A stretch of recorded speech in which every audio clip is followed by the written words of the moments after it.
All right. Welcome in, everybody, to the Wednesday edition of Daily Bread, coming at you live right at 5:40 on the East Coast, the number one spot to be tapping in for your daily best bets. We'll be covering the MLB and the MLS today. Yes, half of the games already done in the MLB. You can blame me because my ass was in the office again, but we got you covered with the night slate, and we have about 7 MLS games as well, so it still makes up for that full number. This show is powered and sponsored by the Wise Guys Diamond Club. Be sure to be tapping in with them and jumping in on that summer special. You do not want to miss out with the Wimbledon plays that are going on right now. As usual, we're live on Twitter. We appreciate everyone tuning into there, but Sam's the first commenter today, so hop over to him with him on YouTube because you can feature your best bets. You can screen grab it, whatever the hell you want to do. We do the show for you. We miss some of the comments on Twitter. We don't want to miss anything. So on YouTube, I force Sosa to talk about everything that usually gets shown up there. We were live last night as well for Sunday Morning Quarterbacks Roundtable Part 2. We're joined by Roddy, Jude, Bleed Green Bets, and KD, where we talked about 4 NFL topics. JD has his other college football video out there. Have to get through all the housekeeping shit. But is Cameron Ward going to be he can't be the best quarterback in the Pac-12? Can he? I think he's definitely going to be number two, but 10-minute breakdown, everything you need to know and look at it. He's in the comments. Make sure you're tapped in with Yonkers CFB. Best in the business. Sosa, it's been 2 minutes. I'm sorry to make you be quiet that whole time. How you doing? Oh, man, I'm feeling great. Beautiful weather in Philly. Just got some breaking news. You saw the DeJounte Murray to Atlanta news. I'm pretty sure you've seen that. Just an interesting sequence of events. The NBA offseason is off to a good start. I don't know if you saw, but James Harden just opted out. But it's simply to give. It's going to get. What he'll do is he'll re-sign with the Sixers on a lower number, which is going to give us flexibility to sign more people, which seems like a pretty good fucking teammate to me.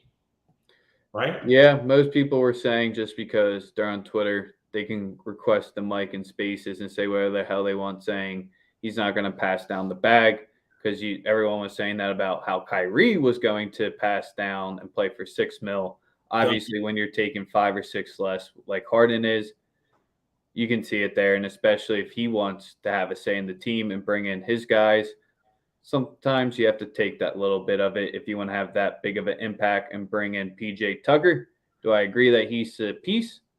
It's neither here nor there, but solid look from Harden from how he ended last season. Yeah, I'm excited for next year. I know a lot of people do a lot of this. I'm going to be a fan of the Sixers, regardless of who's on the roster. We're invested in that. Roddy, he's on the fence about the trade. Oh man, listen. You're a Hawks fan. Are you happy? I mean, the 3 late first-round picks, if they're all going to be 20+, Roddy, who really gives a hell at the end of the day? What? Because you had to talk with them last night. You don't even want to say hi to them? Can we talk about Mike's Hawks then instead of Roddy's? Or Miles? Yeah, Miles. Shout out to your Hawks, bro. Shout out to your Hawks. Getting an all-star guard who can play defense. Shoot. Yeah, we've seen point guards who are not great shooters. We don't know how that usually works out. Fuck out of here. But we'll be covering the best bets. We're going to be out of here by 6 p.m. because you got to head over to RFFNJ on Twitter or YouTube. They're going to have Sam Prince, the guy who announced the Giants' first-round pick, live on their show in 17 minutes. Get to your be tapped in with them. We'll retweet it. Real football fans of New Jersey, make sure you guys are following them on Twitter. They're not gambling content, just fucking football and wine. Make sure you guys type in with them. Those ladies do it every week. Yes, sir. Now we can finally give you what we have our cold, hard cash on. We'll start in the MLB, and we'll wrap it up with the MLS. So 7 games on the board, or 8 games on the board from the MLB slate. Sosa, we got the Phils and the Dodgers both playing late night. Who or where are we starting it off? Started off with a player prop. I'm rolling with your boy Nick Castellanos.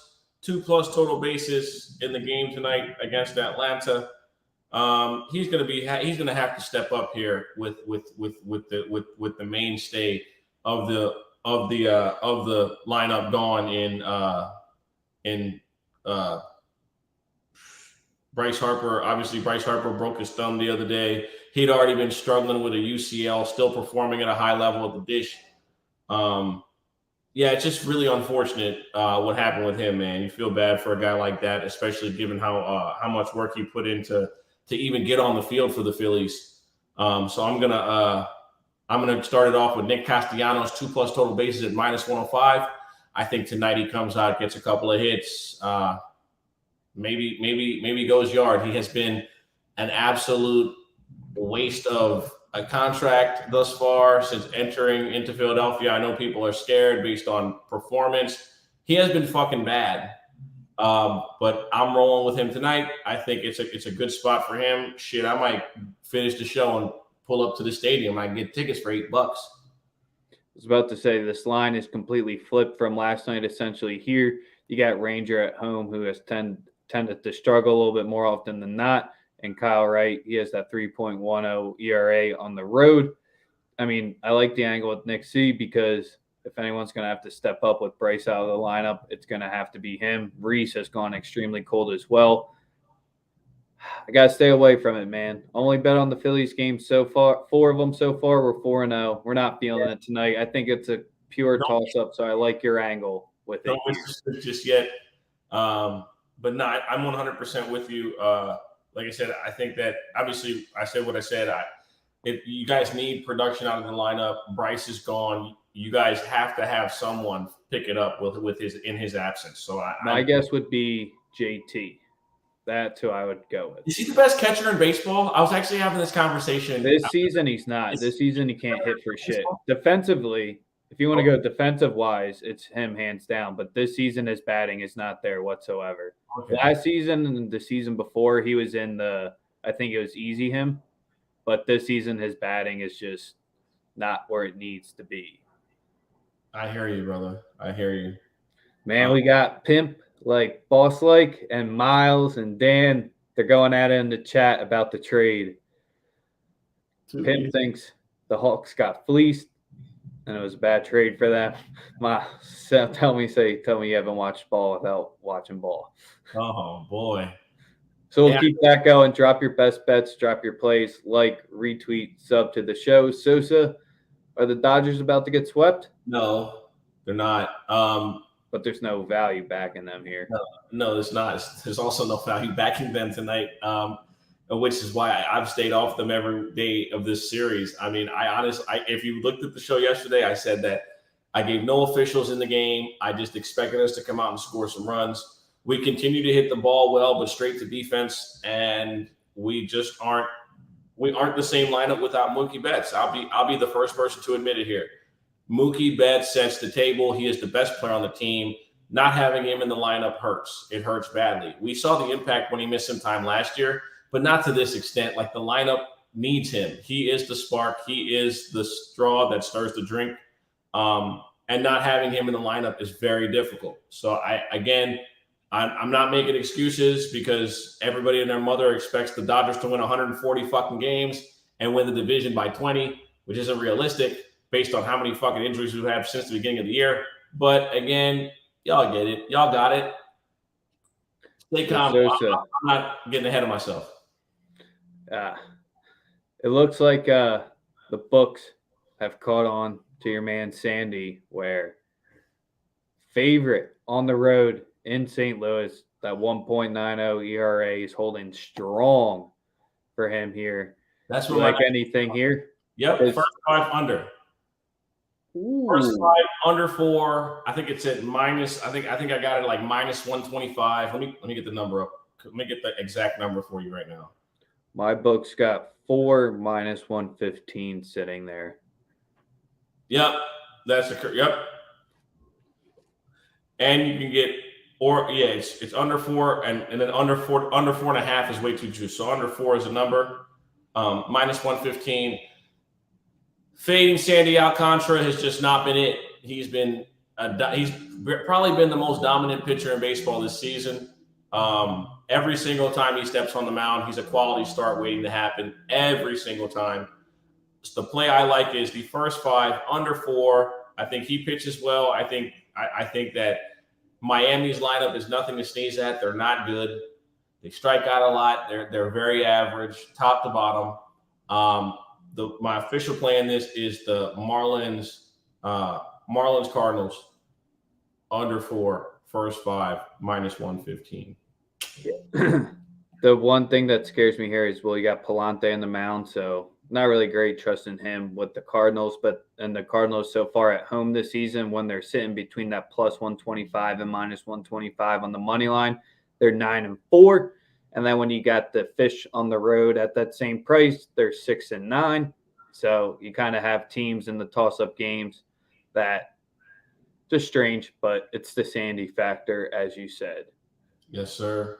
Anything else you like on the board tonight? Because I'm staying off of the diamond and just focusing on the MLS.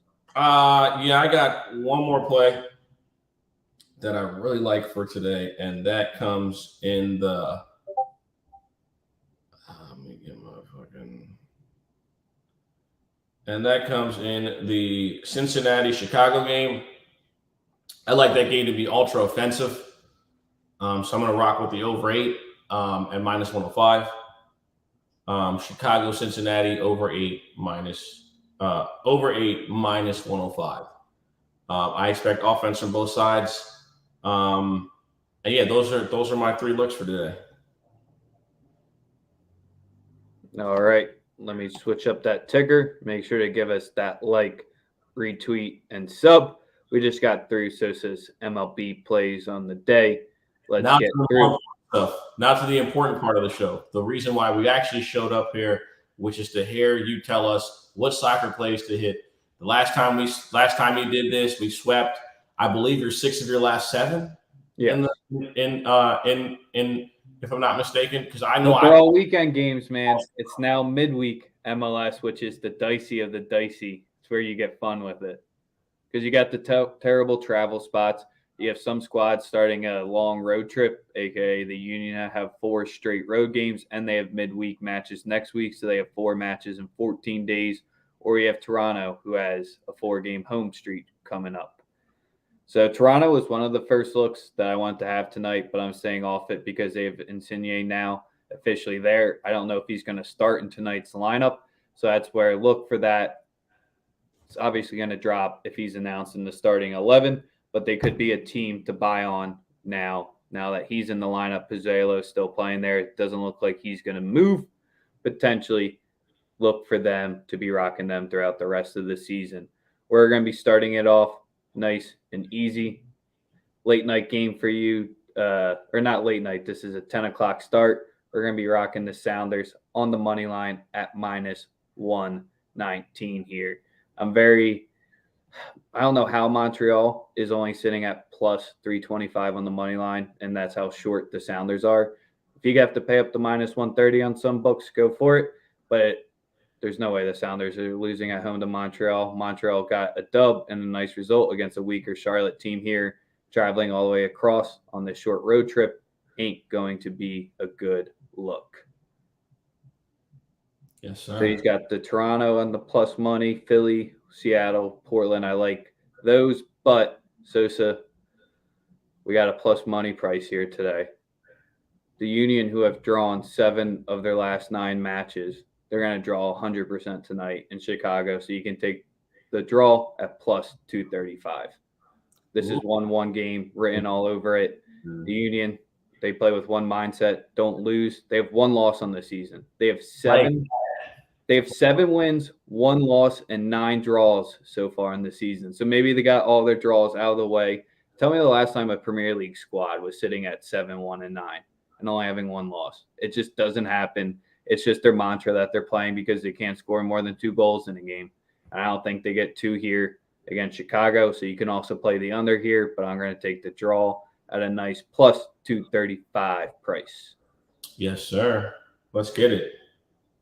All right. Last one of the show. you can call me a little bit crazy here, but we're going to take FC Cincinnati on the minus 0.25 at minus one, or plus 0.25 at minus 110. So if they pull out a draw, you're solid. If they ended up losing the game, you're going to lose some cash on it. So it's going to be a half cash there. But we're going to take them to show up and get a result here. You can get frisky and play them on the money line. Sure, NYCFC doesn't have to travel far, but as you can see, I'm backing the home teams in some sort of way on this midweek match, just because NYCFC went through that wild match against the Union late on Sunday. Cincy is showing signs of life finally, just because they have a complete new ownership in there who they stole from the Union. So no surprise that they're finally showing up some life. Acosta has been a beast in the middle. So if he ain't starting tonight, you might want to lay off it. But I'm going to take them on the plus 0.25 at minus 110. Yes, sir. So 3 plays, Sounders money line minus 119. The draw and the Chicago Fire, the Union at plus 235. And then we got FC Cincinnati plus 0.25 at minus 110. Three soccer, 3 baseball. Let's make some money. And you tap into RFF NJ now. They're live in 5 minutes with Sam Price. Shit, I don't know. He released the Giants' first pick on the NFL for the draft. So going to be a quality episode. Fill up that glass of wine and tap in with the ladies. Yes, sir. RFFNJ on Twitter. We are Daily Bread Media. Sunday morning quarterbacks paid for play. The best content base for all your betting needs. Come fuck with us over at Death Row. Yep, we got the college football out on Extra Dough with JD. We got the NFL content out last night. We'll be back live again on Tuesday. We got hot dogs coming up on Sosa on Monday. And just I've real been checking those days off the calendar. Just real quick, shout out to my barber. This haircut's actually like 4 days old. You know what I'm saying? When you have a dominant hairline like this, it just lets you know that you're a good person and you didn't fuck anybody over. We out.